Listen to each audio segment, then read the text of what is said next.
જો આ ટ્રેક્ટર હાલે છે, જો રોટરી મારે છે અમારે બાબુ કાકા, ટ્રેક્ટર ચલાવે છે।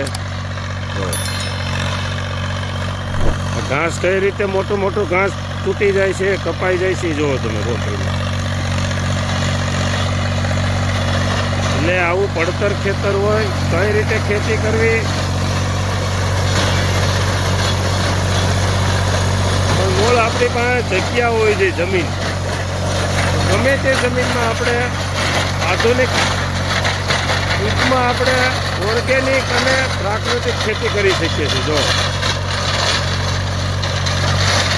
આજે અંદાજે 4 થી 5 કલાકમાં આ ખેતર કમ્પ્લીટ થઈ જશે। જો મોટો મોટો ખડ કઈ રીતે સાફ થઈ જાય છે, જો નાનું થઈ જાય, આવી રીતે ખેતર થઈ જાય।